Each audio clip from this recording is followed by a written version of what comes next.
Hello everyone, सभी का बेस्टिव classes में स्वागत है। जैसा कि आपने द हिंदू सीरीज को अच्छे से फॉलो किया, उसके बाद में हम उस चीज़ से इंस्पायर होकर करंट अफेयर के जो हिंदी मीडियम में सबसे बड़ा इशू होता है मेंस को लेकर, उसमें जो करंट अफेयर मटेरियल की जो नीड होती है उसकी नीड को पूरा करने का प्रयास करेंगे।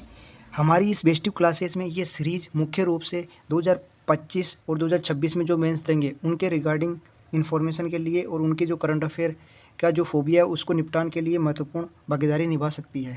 हम अपना प्रयास करेंगे कि इसमें आपको अच्छा कंटेंट प्रदान करें और इसका विस्तृत रूप से इसकी चर्चा करें। तो सबसे पहले हम इसमें जनवरी महीने की जो मैगज़ीन है उसके बारे में चर्चा करेंगे।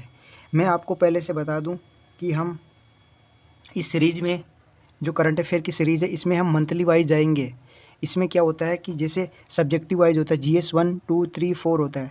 अब क्या होता है कि जो इकोनॉमी होता है वो हमारा GS 3 में आता है। तो हम जैसे GS 3 लेके स्टार्ट कर रहे हैं अभी, तो GS 3 में क्या करेंगे, इकोनॉमिक्स के जो भी जनवरी मंथ में जो भी इसकी न्यूज आ रखी है उनके बारे में चर्चा करेंगे। ये हमारे जो भी PYQ आ रखे हैं, UPSC ने पूछा है, तो उनके आंसर देने में कितना इंपॉर्टेंस रहेगा, क्या रहेगा, उनके डिमांड के अकॉर्डिंग हम इसकी चर्चा करेंगे। जनवरी के बाद में फरवरी का इकोनॉमी पढ़ेंगे। ऐसे हम पैरेलली हर मंथ का करंट अफेयर करते जाएंगे और हर सब्जेक्ट का करते जाएंगे। इससे क्या होगा कि 2026 से पहले हमारा जो करंट अफेयर का जो फोबिया वो खत्म हो जाएगा। आप मेरे इस लेक्चर को एक रिवीजन के मोड में देख सकते हो। पहले इसको देखो, उसके बाद में आप सेल्फ स्टडी से इस मैगजीन को रीडिंग करो। उसके बाद में फोर्थ रीडिंग में आप नोट्स बनाना स्टार्ट कर देना, जो कि मैं इसमें बताऊंगा कि नोट्स कैसे बनाना आपको। सबसे पहले हम आज स्टार्ट कर रहे हैं इकोनॉमिक्स, जिसमें सबसे पहला चैप्टर है रुपए का मूल्यह्रास, यानी जो रुपया होता है उसका मूल्यह्रास होता जा रहा है। तो इसके बारे में हम चर्चा करेंगे। मैं पहले ये जो हेडलाइन की पॉइंट्स हैं उनके बारे में चर्चा कर लेता हूँ। दूसरा पॉइंट है उसमें है रुपये का अंतर्राष्ट्रीयकरण। अगर किसी देश का जो रुपया होता है उसका अंतर्राष्ट्रीयकरण होता है तो उससे उस देश पे उस देश से जो भी समावेशी विकास के लिए जो भागीदारी देश है तो उन पे किस प्रकार का इस पे प्रभाव पड़ सकता है। तीसरी चीज़ है WPA के आधार पर वर्क्स की समीक्षा, यानी बेस ईयर पे बात की गई है, उसके बारे में चर्चा करेंगे। ये एक दूसरा पॉइंट है राजकोषीय स्वास्थ्य सूचकांक रिपोर्ट 2025 जारी की है। उसमें कौन कौन से महत्वपूर्ण डाटा है जो हम UPSC के जो मेंस एग्जामिनेशन है इकोनॉमिक्स में उसमें डाल सकते हैं। उसके बाद में घरेलू उपभोग व्यय सर्वेक्षण आया है, इसके बारे में चर्चा करेंगे। यानी हाउस होल्ड कंजप्शन एक्सपेंडिचर सर्वे आया है, उसके बारे में चर्चा करेंगे। सेंट्रल बैंक डिजिटल करेंसी क्या होती है उसके बारे में चर्चा करेंगे कि ये किस प्रकार किसी देश के हित में योगदान निभा सकती है और हमारी ये जो भी होने वाले फ्रॉड इत्यादि के माध्यम हो रहे डिजिटल अरेस्ट के माध्यम से, तो इसके लिए क्या क्या महत्वपूर्ण निभा सकता है, ये चीज़ें हैं। उसके बाद में भारत की डिजिटल अर्थव्यवस्था।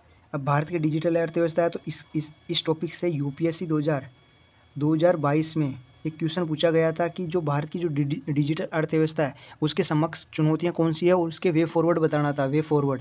तो इसके बारे में ये करंट अफेयर का था, तो उस टाइम इसको कर सकते थे कि उस टाइम करंट अफेयर में ये चीज़ आई थी। तो हम ऐसे ही चर्चा करेंगे कि कौन कौन सा जो हमारे UPSC के सिलेबस के अकॉर्डिंग इम्पोर्टेंट है। उसके बाद में सड़क दुर्घटना पीड़ितों के लिए केसलेस उपचार की योजना पे प्रकाश डालेंगे। उसके बाद में इम्पोर्टेंट सुर्खियाँ कौन कौन सी रही, न्यूज़ रही है, हेडलाइन रही है, इनके बारे में आपको कॉमन सेंस जानकारी होनी चाहिए। उसके बाद इनमें पहला है कि भारत ने वैश्विक विप्रेषण का सबसे अधिक हिस्सा प्राप्त किया है। वर्ल्ड बैंक ने बताया कि भारत विप्रेषण का मतलब होता है रेमिटेंस का सबसे अधिक हिस्सा प्राप्त करने वाला पहला देश बन चुका है। उसके बाद में भारत तेज़ी से बढ़ती अर्थव्यवस्था बना है। वर्ल्ड बैंक ने बताया कि इकोनॉमी बढ़ रही है इंडिया की, तो ये क्या कारण है इकोनॉमी बढ़ रही है वो पढ़ेंगे। बाद में RBI के अनुसार सरकार के ट्रेजरी बिल के माध्यम से जो सरकार है वो 3.94 लाख करोड़ रुपए का उधार लेगी। ये तो क्या लेगी, तो ये देखेंगे कि कौन कौन सी RBI क्यों ले रही है, क्यों नीड है इसकी, वो हम सारी चर्चा करेंगे। उसके बाद में RBI ने 2024-25 के लिए अपर लेयर में गैर वित्तीय बैंकिंग कंपनी की सूची जारी की है, उसके बारे में चर्चा करेंगे। बैंक नेट के बारे में पढ़ेंगे। प्रीपेड पेमेंट इंस्ट्रूमेंट क्या होते हैं उनके बारे में पढ़ेंगे। खाद्य सुरक्षा को कम करने के लिए जो व्यापार की भूमिका होती है ये क्या होती है उसके बारे में चर्चा करेंगे। वित्त वर्ष की 2024 से 25 के लिए संशोधन खुला बाजार क्या है उसके बारे में चर्चा करेंगे। प्रोजेक्ट विस्तार क्या है, किससे संबंधित है, किस लिए लाया गया है उसके बारे में चर्चा। बाद में ये रिपोर्ट जारी करता है, LEADS 2024 की रिपोर्ट जारी हुई है, इसके बारे में चर्चा होगी। एंटिटी लॉकर क्या होती है, ये जो कीवर्ड्स होते हैं जो प्रीलिम्स में ज़्यादातर पूछे जाते हैं कि ये एंटिटी लॉकर किससे संबंधित शब्दावली है, तो जो हम इसमें जानेंगे। जे मोड सुरंग क्या होती है, जेड मोड सुरंग क्या होती है, बनियाल बाईपास का क्या होता है जो जम्मू एंड कश्मीर वहाँ के बारे में है तो उसके बारे में पढ़ेंगे, और अंजी खड़ू पुल क्या है ये पढ़ेंगे। तो ये मेनली 12 से 15 पॉइंट है जो कि इकोनॉमिक्स में जनवरी मंथ में आ चुके हैं। तो सबसे पहले मैगजीन पढ़ने का तरीका होता है कि इसका इंडेक्स पढ़ लीजिए। इंडेक्स से क्या आता है कि आपको थोड़ी थोड़ी जानकारी प्राप्त हो सकती है। अब इसके बाद में हम इकोनॉमिक्स के पहले टॉपिक पे जाएंगे, रुपये का मूल्यह्रास 57 पेज नंबर पे है, तो 57 पेज नंबर पे चलते हैं।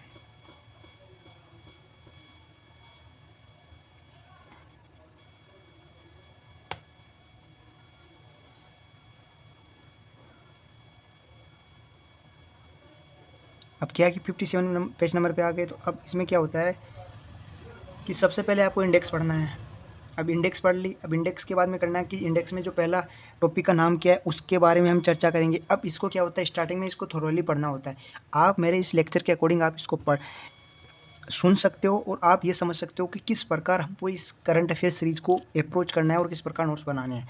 तो सबसे पहले क्या होता है कि रुपये का मूल्यह्रास। सबसे पहले अपने अंदर यही क्वेश्चन अराइव होना चाहिए कि वोट इज़ यानी ये क्या है, यानी क्या, ये क्वेश्चन अराइज होना चाहिए।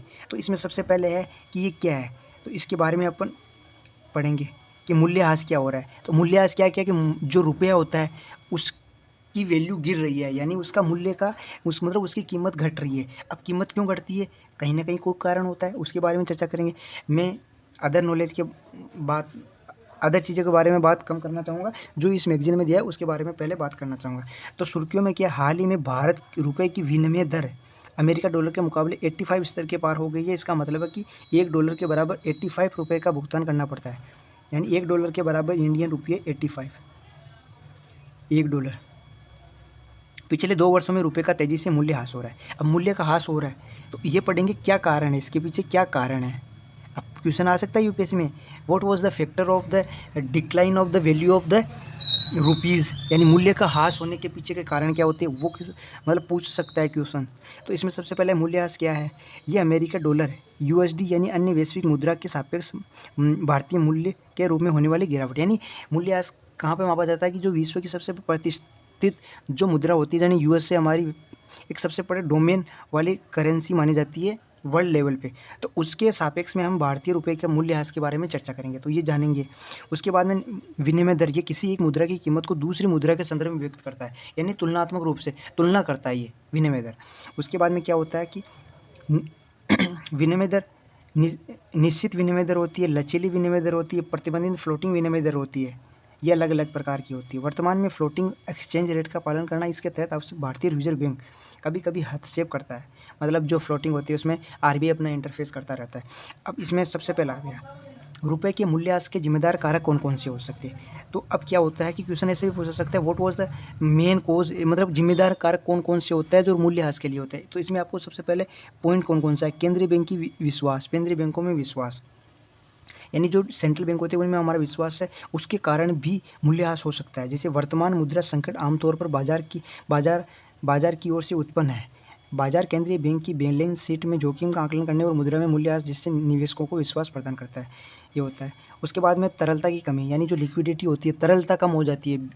रुपये का मूल्यह्रास का मतलब बैंक में जो पैसा होता है वो कम हो, लोग अपनी आवश्यकताओं के लिए ज़्यादा आवश्यकताओं के लिए निकाल लेते हैं, तो उससे क्या होता है कि बैंक में पैसे की कमी होती है, उससे क्या होता है लोन सर्कुलेशन नहीं हो पाता। तो ये क्या होता है कि तरलता की कमी होती है, तब उत्पन्न होता है जब अल्पावधि विदेशी मुद्रा ऋण और तरल मुद्रा परिसंपत्ति में अधिक हो। बाद में मुद्रास्फीति यानी इन्फ्लेशन हो गई। अपनी व्यापारिक साझेदारी की तुलना में भारत में उच्च मुद्रास्फीति दर भारतीय रुपये की क्रय शक्ति को कमजोर कर सकती है। मुद्रास्फीति हो गई, महंगाई होगी, तो उसकी वजह से हो सकता है। ये आरबीआई नीति, आरबीआई की ब्याज दर से जुड़ी नीतियाँ, यानी जो आरबीआई होता है वो अपनी ब्याज दरी नीतियों से ही मूल्यह्रास कर सकता है। विदेशी मुद्रा बाजार में हस्तक्षेप में रुपये का मूल्य प्रभावित हो सकता है। आरबीआई द्वारा मेरी डॉलर की खरीद करने पर भी किया जा सकता है। पूंजी का बहिर्गमन हो रहा है, विदेशी निवेशकों ने भारतीय बाजार में निवेश से पूंजी निकाली, यानी जो ये क्या होता है, जैसे ये शेयर मार्केट है, ये मान लो ये शेयर मार्केट है, शेयर मार्केट। इसमें क्या होता है कि जैसे ये फॉरेनर है, इसने इसमें क्या, ये इंडियन मार्केट, ये मार्केट है, इसमें इन्वेस्ट किया, इन्हें $100 $100 खरीद दिए, तो इसमें क्या होगा कि ये इंडिया का ये मार्केट बढ़ गया। अब इसने क्या यहाँ से पूंजी वापस निकाल ली, इसने क्या है वापस ने अपनी पूंजी निकाली है $100 ये माइनस कर दिए। तो इससे क्या हुआ कि जो इंडिया में है उसमें पूंजी की कमी हो गई इधर, तो उससे क्या है कि पूंजी का बहिर्गमन हो गया। ये चीज़ भी हो सकती है, ये चीज़ हम पढ़ लेंगे। अब आगे निकलते हैं। अब आ गया कि हाल ही चर्चाओं में हाल ही रुपए के मूल्य में गिरावट का एक बड़ा कारण विदेशी पोर्टफोलियो निवेशकों का बहिर्गमन होता है। ये मैंने आपको बताया था कि विदेशी अपना पैसा तो डालते हैं, लेकिन कुछ कारणवश वो अपना जो शेयर मार्केट है उससे पैसा निकाल देते हैं, उसके कारण भी मूल्यह्रास हो सकता है। व्यापार घाटा, जब आयात मूल्य निर्यात से अधिक हो, आयात यानी जो आता है, निर्यात यानी जो जाता है, निर्यात से अधिक हो जाए। आना मतलब आने की चीज़ ज़्यादा हो जाए और जाने वाली कम हो जाए। जैसे रिश्तेदार में होता है कि लोग ज़्यादा आने लग गए, घर में आने लग गए तो क्या होगा, वहाँ की रिसोर्सेज को यूज़ करेंगे, तो घर में क्या होगा कि कमी होगी किसी ना किसी चीज़ की। और निर्यात कम हो रहा है, मतलब यहाँ से कम लोग जा रहे हैं, तो क्या होता है कि रिसोर्सेज बाहर कम जा मतलब बाहर की चीज़ों को ग्रहण करने के लिए कम जा रहे हैं। तो वही होता है आयात मूल्य और निर्यात मूल्य, व्यापार घाटा बढ़ेगा तो विदेशी मुद्रा मांग बढ़ जाएगी, विदेशी मुद्रा जिससे रुपया कमज़ोर हो जाएगा। भारत की पेट्रोलियम उत्पाद में सोने के आयात से अत्यधिक निर्भरता डॉलर की मांग को बढ़ावा देता है और रुपये के मूल्यह्रास में योगदान देता है। सही है। बाद में होगा वैश्विक आर्थिक कारक, कच्चे तेल की ऊंची कीमतें यानी वैश्विक कारक भी हो सकता है। जो कच्चा तेल होता है उसकी हाई कीमत हो गई, अमेरिकी फेडरल रिजर्व ब्याज दरें भी ज़्यादा हो रही है, वो भी कारण हो सकता है। जो वर्ल्ड मंदी आ गई, इकोनॉमिकल आर्थिक मंदी आ गई, वो भी कारक हो सकता है मूल्यह्रास को। अब क्या होता है कि जो मूल्यह्रास के सकारात्मक और नकारात्मक दोनों कार्य होता है। सकारात्मक भी कार्य होता है कि मूल्यह्रास हो रहा है तो इसका पॉजिटिव भी प्रभाव पड़ता है, नकारात्मक भी प्रभाव पड़ता है, लेकिन नकारात्मक ज़्यादा पड़ता है। सकारात्मक चीज़ें कम देखी जा सकती है, जैसे निर्यात को बढ़ावा मिलेगा। मूल्यह्रास हो रहा है तो निर्यात को बढ़ावा कैसे मिलेगा कि मूल्यह्रास हुआ तो इससे क्या हुआ कि बाहर के लोग ज़्यादा चीज़ें डिमांड करेंगे, क्योंकि कम पैसों में उसको ज़्यादा चीज़ मिल जाएगी। तो यही होता है निर्यात को बढ़ावा। जो पढ़ लेते हैं मुकाबले डॉलर के मुकाबले रुपए की कीमत कम होने लगती है, अंतर्राष्ट्रीय बाजार में भारतीय वस्त्रों की और सेवाओं की सस्ती हो जाती है। ये मैंने आपको बताई थी, यही चीज़ है। उसके बाद में रेमिटेंस धनराशि मिलता है, भारतीय द्वारा भेजे गए डॉलर में बदले देश में अधिक भारतीय रुपये आएगा, ये भी हो सकता है। पूंजी और निवेश पर प्रभाव, रुपये के मूल्यह्रास के कारण निर्यात में वृद्धि होगी जिससे घरेलू निवेशकों को बढ़ावा मिलेगा, ये होगा। नकारात्मक उच्च आय लागत होगी, कोई भी स्टार्टअप वगैरह करना पड़ेगा तो उसमें उच्च लागत देना पड़ेगा। बाद में उच्च मुद्रास्फीति होगी, महंगाई ज़्यादा हो जाएगी, तो वो भी बढ़ गया। पूंजी और निवेश पे प्रभाव पड़ेगा कि लोग इन्वेस्टमेंट कम करेंगे, तो जिससे देश की अर्थव्यवस्था में गंभीर चीज़ें को देखने मिल सकती है। उसके बाद में विदेशी कर्ज का भुगतान महंगा हो सकता है, क्रय शक्ति घट सकती है और इससे उपभोक्ता भी प्रभावित हो सकता है। आगे की राह क्या हो सकती है इसमें, मतलब वे फॉरवर्ड क्या हो सकता है कि आने वाले समय में ऐसी स्थिति ना हो तो उसके लिए समाधान होते हैं। तो हम ये लिख देंगे कि अल्पकालीन उपाय हो सकते हैं, मतलब टेम्परेरी हो सकते हैं। उसमें आरबीआई बाजार में डॉलर बेच सकता है, आरबीआई मतलब बाजार में डॉलर बेचेगा, यानी ये डॉलर है, इसको क्या करेगा, इसको सेल करेगा, जिससे क्या होगा कि जो रुपीज़ होता है उसका जो ह्रास होगा वो कम होगा, ये चीज़ होगी। भारत अन्य देशों के साथ करेंसी स्वेप समझौता करेगा। करेंसी स्वेप समझौता क्या होता है कि दो देश आपस में एक करेंसी को मतलब एक्सचेंज कर लेंगे, किसी ब्याज दर पे ये दे देंगे, तो वो करेंसी स्वेप हो गया।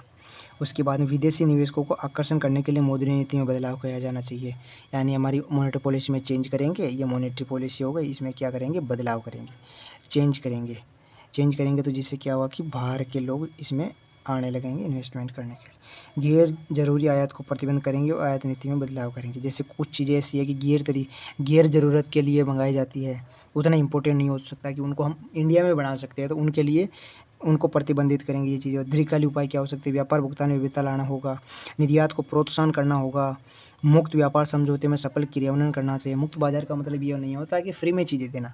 मुक्त व्यापार का मतलब होता है, फ्री ट्रेड एग्रीमेंट का मतलब होता है कि व्यापार में विभिन्न प्रकार की जो सीमा बाध्यता लगती है उसको क्रिटिकल बना दिया जाता है कि इसमें ये शर्त है, ये विभिन्न प्रकार की शर्तों का मानने को बोला जाता है, तो उनमें क्या होता है, रिलैक्सेशन होता है, तो उसको मुक्त व्यापार बोलते हैं। निर्यात को प्रोत्साहन मिलेगा, दीर्घकालिक हो सकता है। भुगतान संतुलन, रंग राजन समिति ने रिपोर्ट के अनुसार बताया है कि चालू खाता घाटा कम हो सकता है।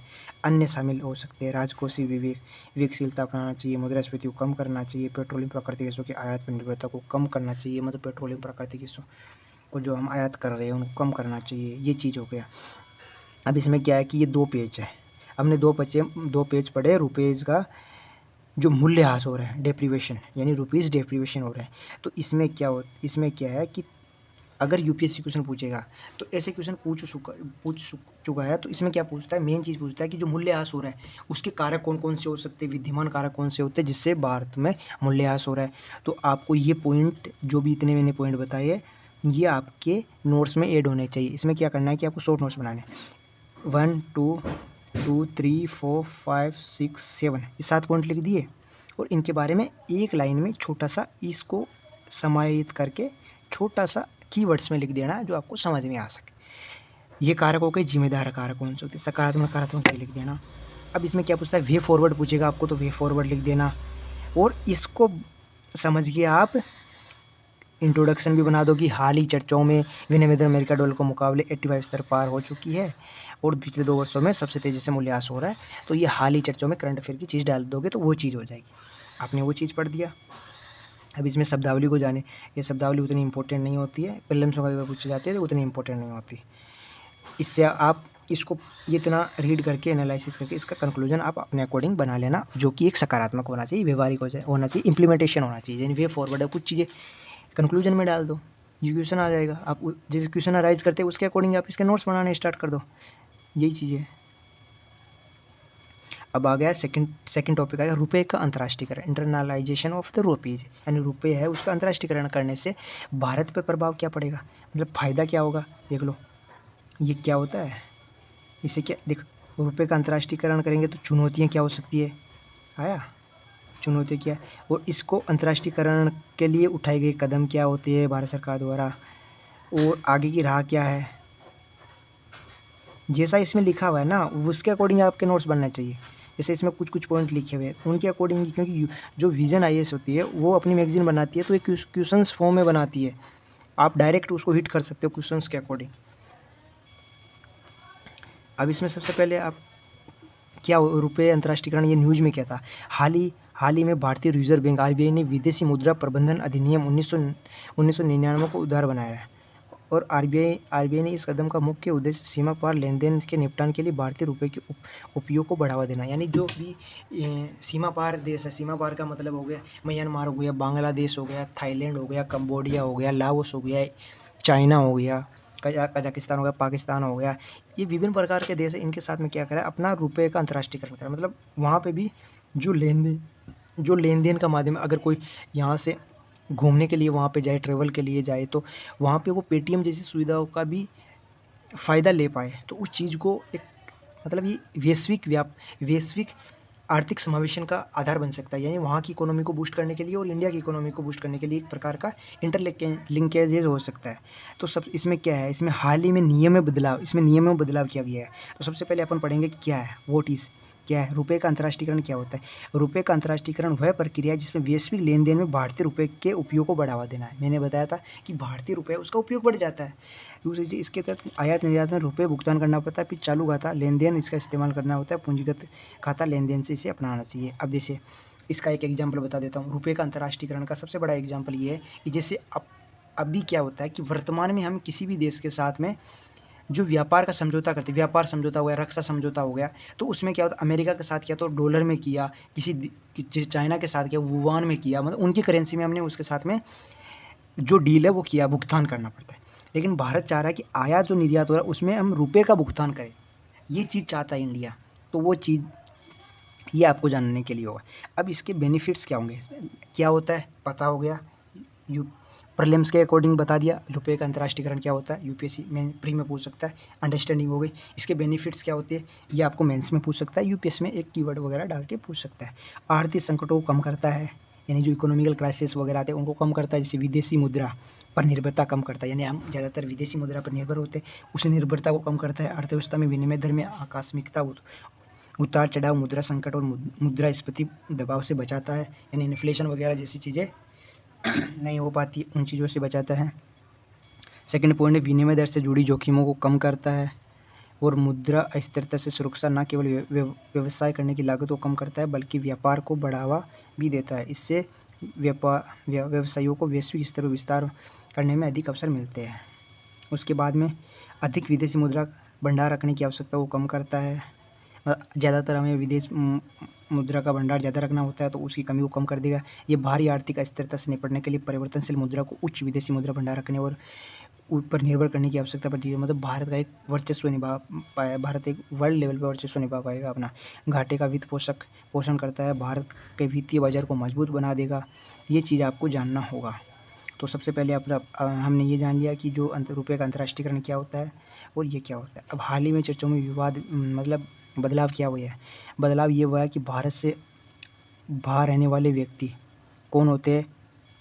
भारत से बाहर रहने वाले व्यक्ति अब डील बैंकों को विदेशी शाखा भारतीय रुपये खाते खोल सकते हैं। इसे भी भारत में रहने वाले व्यक्तियों के साथ अभी भी स्वीकृति चालू और पूंजी खाता लेन देन आसानी निपटान कर सकते हैं। अपने इंडियन खाता जैसे स्पेशल नॉन रेजिडेंस रुपी खाता और पेंशन रुपी वोस्ट्रा अकाउंट का उपयोग करना भारत से बाहर रहने वाले अन्य व्यक्तियों के साथ लेन देन निपटान कर सकते हैं।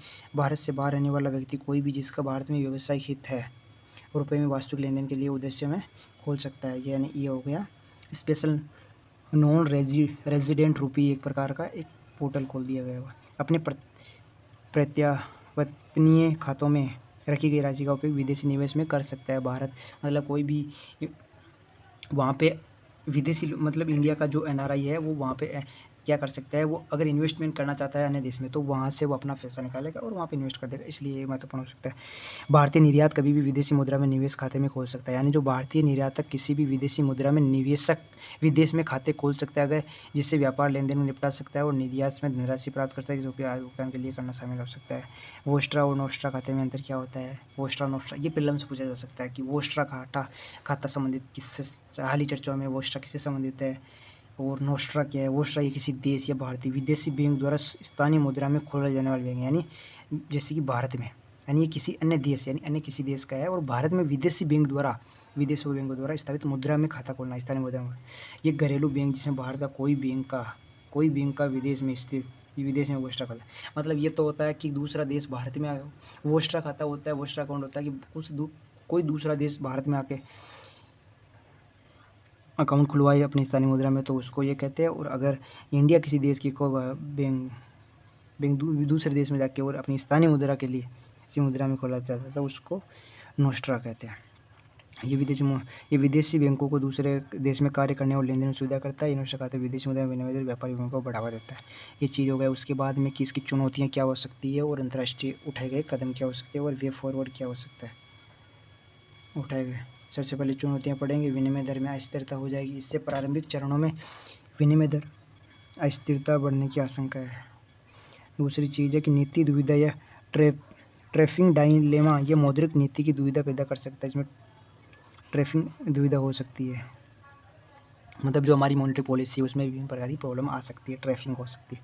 ट्रैफिंग दुविधा एक प्रकार का आर्थिक द्वंद्व होता है जो एक उत्पन्न होता है जब किसी देश का मुद्रा वैश्विक आरक्षित मुद्रा भंडार के रूप में किया जाता है। तो अमेरिकी डॉलर, ऐसे में अमेरिका का विश्व के डॉलर की मांग को पूरा करने के लिए निरंतर आपूर्ति जारी रखता है, लेकिन इसके बदले में उसे डॉलर आउटपुट और खाता घाटे को बढ़ा सकता है। रुपए की आंशिक परिवर्तनशीलता, चालू खाते में परिवर्तन, बाहरी खतरे को जोखिम हो सकता है। देश से देश के बाहर फंड की स्वतंत्र आवाजाही की वित्तीय प्रणाली में अस्थिरता हो सकती है। वैश्विक उपयोग का अभाव, डॉलर होता है, यूरो होता है की तुलना में वैश्विक रूप से उपयोग नहीं किया जाता है। इसके अलावा अंतर्राष्ट्रीय मुद्रा विदेशी मुद्रा बाजार में अधिक तरलता का अभाव है, तो ये भी सबसे बड़ी प्रॉब्लम हो सकती है। अब हो गया रुपये के अंतर्राष्ट्रीयकरण के लिए उठाए गए कदम क्या क्या उठाए गए। भारत ने समझौता ज्ञापन किया है। भारतीय भुगतान अवसंरचना का अंतर्राष्ट्रीयकरण किया गया। जो भारतीय भुगतान अवसंरचना है यानी NPIC, national payment Indian corporation, ये UPI ने नेशनल पेमेंट NPCI हो गया, national payment corporation of India ने UPI स्टार्ट किया है। वो कहाँ चल रहा है, सिंगापुर में चल रहा है, फ्रांस में, संयुक्त अरब अमीरात, श्रीलंका, भूटान, मॉरिशस, नेपाल इत्यादि देशों में अपनाया गया है। यहाँ से क्या है कि UPSC 2025 में एक क्वेश्चन आया था कि कौन कौन से देशों में UPI वो चल रहा है। तो अब देख लो करंट अफेयर का कितना डोमेन होता है। ये जो मैगजीन है उसमें से क्वेश्चन पूछा गया है। ये पहले भी था, आज भी था, अगले मंथ भी आएगा, उससे अगले मंथ भी आएगा। ये ऐसे टॉपिक होते हैं जो चर्चा में रहते हैं और पूछे जाते हैं। तो आप इन चीज़ों में आप इनकी मैपिंग कर सकते हो और अपने टॉपिक को अच्छे से समझ सकते हो। उसके बाद में ये विज्ञापन समझौता हो गया। समझौता किया गया है कि उस लेन देन को बढ़ावा कर सकते हैं। ये कार्यक्रम हो गया। उसके बाद में भारत के बाहर NIR खाता खोलने की अनुमति देता है। भारत के बाहर भारतीय निवासियों को ऋण प्रदान करता है। स्पेक्ट्रो होता है, प्रोजेक्ट लागू किया गया है। अब ये क्या होता है आपको इसके बारे में पढ़ना है। स्पेशल रुपी वोस्टर अकाउंट क्या होता है कि दूसरे बैंकों को स्पेशल रुपी वोस्टर अकाउंट खोलने की अनुमति देता है। 22 देशों में शायद व्यापार निपटान को आसान बनाता है। अन्य द्विपक्षीय करेंसी स्विप समझौते के लिए श्रीलंका में मुद्रा के रूप में INR को मान्यता दी गई है। उसके बाद में इसमें सिफारिश क्या की गई है समूह को, यानी अंतर विभागीय समूह की सिफारिश हुई। जो भारतीय भुगतान प्रणाली होता है उसमें क्या होता है, RTGS होता है और नेफ्ट होता है, NEFT नेफ्ट होता है, UPI आदि विस्तार होगा। यानी इससे क्या होगा, आगे गिरा है कि इनका विस्तार करना चाहिए। सिफारिश बताई इनका विस्तार करना चाहिए, जैसे Singapore, France, UAE, Bhutan, Sri Lanka इत्यादि में। तो इनको ब्रॉडर एस्पेक्ट बढ़ाना चाहिए इन द वर्ल्ड ये होना चाहिए। दूसरी चीज़ है CLs शामिल करना चाहिए। विदेशी मुद्रा लेन देन में पेमेंट बनाम के आधार पर निपटान के लिए कार्यक्रम 28 मुद्रा में व्यापार निपटान कर सकता है। Currency swap, local currency settlement, स्थानीय मुद्रा को स्थिरता करना है। ये चीज़ें हो गई। भारतीय रुपये को शामिल करने का प्रयास। HDR एक अंतर्राष्ट्रीय आरक्षित परिसंपत्ति से अंतर्राष्ट्रीय मुद्रा कोष IMF दिवसीय मुद्रा के रूप में सूचकांक जारी किया। यह वे फॉरवर्ड वित्तीय बाजारों को मजबूत करने के लिए क्या क्या किया जा सकता है उसके बारे में हम चर्चा करेंगे। वो चीज़ हम चर्चा में आएंगे। ये आपको पढ़ना है कि क्या क्या होती है। भारतीय सरकारी बॉन्ड को वैश्विक बॉन्ड सूचकांक में शामिल करना चाहिए। ये चीज़ हो गई। विदेशी मुद्रा प्रबंधन अधिनियम फेमा के बारे में क्या परिचय पढ़ना है कि ये क्या होता है। 1973 में लागू किया गया विदेशी मुद्रा अधिनियम। विदेशी मुद्रा ये हो गई। इसका ऑब्जेक्टिव विदेशी व्यापार और भुगतान में सुविधा बनाना, ये चीज़ हो गई।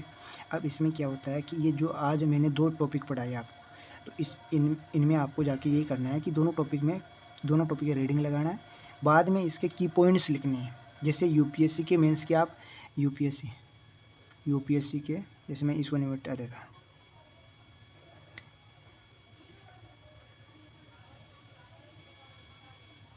मेनली क्या होता है, UPSC होती है, उसमें क्या होता है जो मेंस के PY के 2013 से लेके 2024 तक PYQ है, GS3। इसके आप इकोनॉमिक्स के PYQ आपको देखना है किस प्रकार से क्वेश्चन पूछता है UPSC। उनके अकॉर्डिंग आपको ये थिंकिंग लगानी है। जैसे मैंने आपको बता दिया कि कोई क्वेश्चन पूछेगा तो उसमें उसके चैलेंजेस पूछता है, ये जो भी इश्यू जनरेट हो उसके पीछे कारण पूछता है, इसके इंपॉर्टेंस पूछता है, आने वाले समय में इसके फ़ायदे पूछता है, और वे फॉरवर्ड पूछता है, निष्कर्ष और इंट्रोडक्शन पूछता है। यही चीज़ें बताई मैंने, इसको एनालिसिस करके जो PYQ उनको एनालिसिस करके ये चीज़ मैंने बताई आपको। तो आप ये जाके आप ही देखो कि आपको कितना समझ में आता है कि ये जो मैं बेस्टिव क्लासेस में पढ़ा रहा हूँ उसकी डायरेक्शन सही है नहीं है, वो आपको PYQ देखने से ही पता चलेगा। तो आज मैं अपनी क्लास को एंड करता हूँ यहीं से, और कल के दिन मैं अपना थर्ड टॉपिक लेके आऊँगा। ये सीरीज अपनी चलती रहेगी, इसमें कोई प्रॉब्लम नहीं होगी। जैसे आज हमने रुपए का मूल्यह्रास पढ़ा और रुपए का अंतर्राष्ट्रीयकरण पढ़ा, आज आप दोनों को पढ़ना है और इनके नोट्स बनाने हैं। नोट्स प्लस में PYQ को एनालिसिस करना, पढ़ना है, देखना है क्या पूछता है, कैसे पूछता है, कारक पूछता है, प्रभाव पूछता है, वे फॉरवर्ड पूछता है, यानी आगे की राह पूछता है। ये चीज़ें आपको देखनी है। और कल से अगला लेक्चर इसका स्टार्ट होगा WP के आधार पर वर्क्स की समीक्षा। So thank you. बेस्टिव क्लासेस में आप सभी का स्वागत है। आइए और हमारी इस सीरीज़ को बहुत प्यार दीजिए। जय हिंद, जय भारत।